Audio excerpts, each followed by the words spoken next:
Hello friends, this is Jasu Bakuhatsu, and welcome to Let's Play Sonic the Hedgehog. As you can see here, this is going to be a Let's Play of the original Sonic the Hedgehog game, released back in 1991 for the Sega Genesis, kicking off the whole long and storied Sonic the Hedgehog franchise.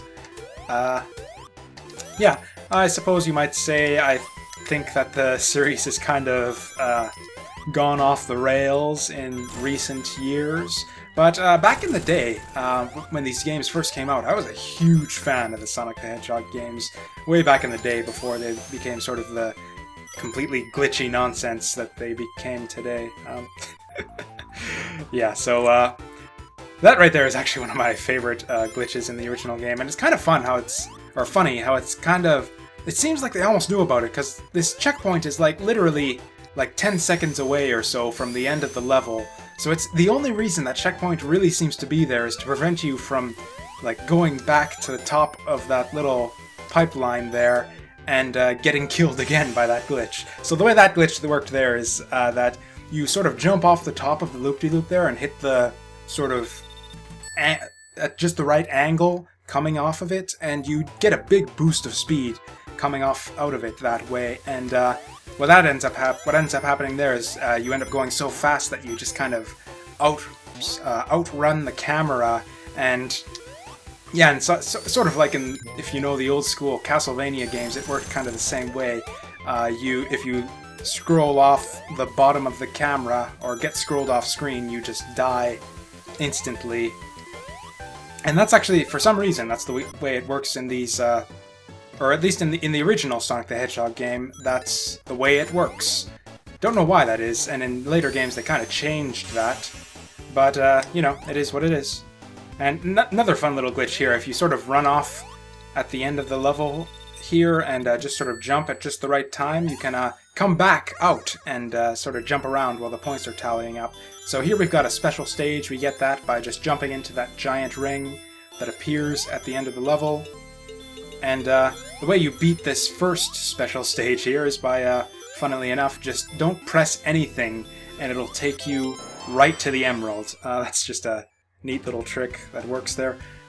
And actually, the way you make that giant ring appear at the end of the acts is by finishing the act with more than 50 rings, which is, yeah, actually, I think one of the better ways to sort of handle the special stages. It kind of makes you play through the game a bit more skillfully, kind of, and sort of makes rings a lot more important than they would be otherwise. In some of the later Sonic the Hedgehog games, rings become kind of irrelevant.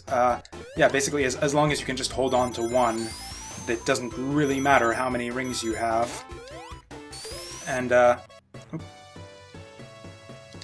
yeah, so especially in Sonic the Hedgehog 3, it's like there's really no reason at all to be holding on to just a bunch of rings, other than, I guess, if you're stocking up on them to go for the extra life or something with 100 rings. But, yeah, in the original game, it really becomes a lot more important to hold on to a bunch of rings and keep them to the end of the level. It's just sort of more difficult to get the Chaos Emeralds in this game than in subsequent games, in my opinion. So, as you can see here, we've got 3 acts in the original game per zone, and at the end of the final act of each zone, of course, you run into a boss.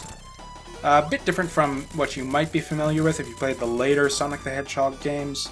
Yeah, Sonic the Hedgehog 2 and 3 and Sonic and Knuckles all had 2 acts per zone.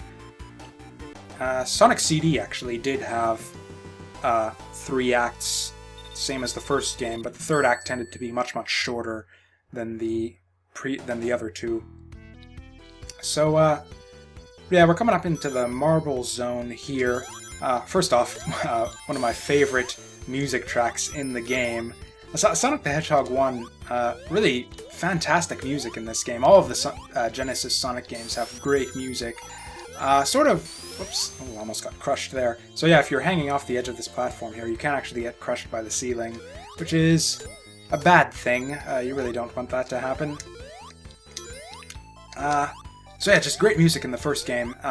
I'd say it's sort of, the music in this game doesn't quite reach the heights of some of the later Sonic the Hedgehog games. Like, I wouldn't say there's any music in this game that's really, like, among my favorite in the series, but it's a bit more consistent than the others. There are, like, pretty much every single track in this game is just absolutely fantastic.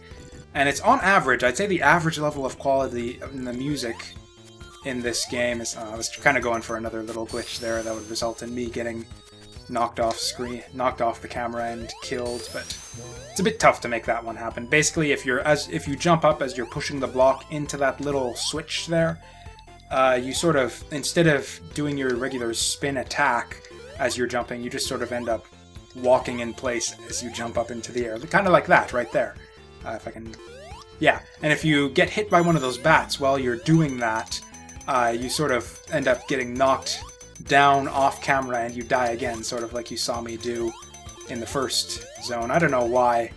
I just feel like showing off these dumb little glitches that result in me getting killed. I just think they're really funny, and I try to pull them off as much as possible when I'm playing through these games. So, okay. Normally when you go, run past the signpost at the end of a level, you just sort of, you'll just run past and be sort of stuck there. And actually, a fun thing you can do, just as an aside, with this second special zone is you can actually get most of the way through this one as well by just not pressing anything, which is what I'm going to be doing. There's a bit of a tricky jump you have to do right at the end if you do it this way, and it takes a bit longer than the first one. So right here, that there is a bit tricky. The way the special stages work in this is actually a bit tricky in general, actually, I think. Basically, you can't really jump around as much as you would think, or you can't jump as quickly as you might expect. You have to sort of be stuck to a surface for about a second or so before they'll let you jump off of that, which is, can really make things difficult if you're kind of not used to it controlling that way. The main game, Sonic controls, he's a lot more responsive in his jumps than in the special stages, so it takes a bit of getting used to. The special stages in the original game, probably my least favorite in the series, to be honest, mainly for that reason. I don't like the way they control, really. But, I'm gonna go for the emeralds anyways, just because, let's play, show off the proper ending, and all that good stuff. So, the marble zone is kind of illustrates one of the problems that a lot of people have with the original Sonic the Hedgehog game, which is just, Sonic the Hedgehog is sort of known or renowned for his speed. They're kind of marketed and known in general as being like really fast-paced games where you're just sort of running along in a lot of speedways and stuff, just running really fast all over the place. And as you can sort of tell with this level, that's not really you don't get to do a lot of that in the Marble Zone, and you actually don't get to do a lot of that in oh, that was lame. You don't get to do a lot of that in a lot of the zones in the original Sonic the Hedgehog, actually. It's a much more slow-going kind of game, and that best illustrated here with this whole segment. This is my least favorite part of the entire game, and yeah, there's really nothing you can do other than... I guess you could sort of take hits and just sort of go across the lava and abuse your invincibility frames and do it that way to get across. Actually, no, you couldn't even, actually, because... yeah, the only way to get up at the end here is to ride this block, so you really have no choice but to ride across very, very slowly on that block. And actually, if you look down here, there's another block down there in case you fall off, and there's actually a one-up behind that wall. That's kind of a hidden passageway in that side of that wall. You can just walk through the wall at the end there and go through and get a one-up, but it leaves you unable to get up top, so you have to ride that block all the way back and then ride all the way back again. Basically, you end up having to make that slow, boring trek 3 times for that one-up, where it's... So I don't get that one-up anymore, is what I'm saying, and it would have been fun to be able to bounce off all of these. You can get a ton of points doing it that way, if you can just bounce off all of those blocks for whatever points are worth in this game. I believe you don't even get one-ups or continues or anything in this game for getting a lot of points, so it's kind of pointless, but fun nonetheless. I love just the little bouncy combos you can do off enemies, even though it's kind of pointless. It's just a lot of fun in my opinion. I was able to show off some of those for you in the Green Hill Zone, and yeah, those were a lot of fun. So yeah, let's just keep going into special zones, see how many we can get by the end. The later special zones get kind of tough, and I'm not actually positive that I'm going to be able to get all the emeralds this run, but, you know, do my best. Oh, and the fun thing about this zone, also, you can get pretty much all the way to the emerald just by not pressing anything at the start there. And you can get to it really fast, too. This is actually a bit kind of where the special zones start getting a bit trickier, although if you have sort of a good handle on the controls, like I mentioned earlier, or on sort of the clunky special stage controls, it's not too bad. But yeah, there's a big open area in here, in this particular one, and it can make it really easy to sort of fall a long way onto the exits.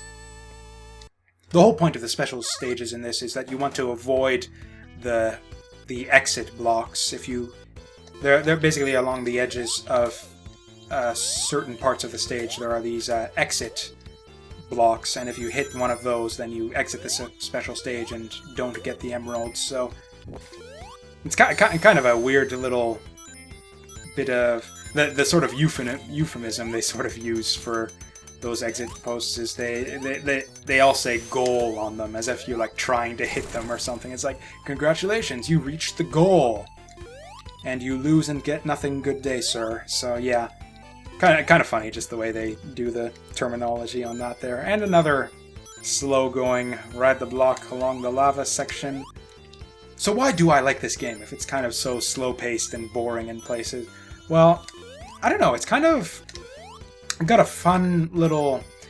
I kind of like it because it's so slow-paced, and it's kind of designed more as kind of an obstacle course, really, rather than the sort of speedways that you get in the later Sonic the Hedgehog games. Starting in 2 especially, when they added the spin dash, there's just a lot more aspects, a lot more portions of level that are sort of designed as, yeah, just sort of speedways, where you can just run along and go, whoops, oh, that was close. Run along and just go really fast, and yeah, just kind of breeze your way through the level. Oh, that's a shame. Doesn't really matter. In your Act 3s, there's no way to get a special zone, so it doesn't really matter at all how many rings you can keep by the end of the stage. So, yeah, and it's... I kind of like this game because of that. It's the way its levels are kind of designed. It's just very different from the way that the other Sonic the Hedgehog games are designed, and it's just that sort of differentness that kind of makes me still like this game, and I sort of come back to it a lot more than I do sort of Sonic the Hedgehog 2 in particular. Sonic the Hedgehog 2, it's a good game, probably better overall than even Sonic 1, I'd say, but in my opinion, everything that it does is kind of done better by Sonic the Hedgehog 3 and Sonic and Knuckles. So, yeah, I tend to play this one more than that one, just more than Sonic the Hedgehog 2, just for that reason.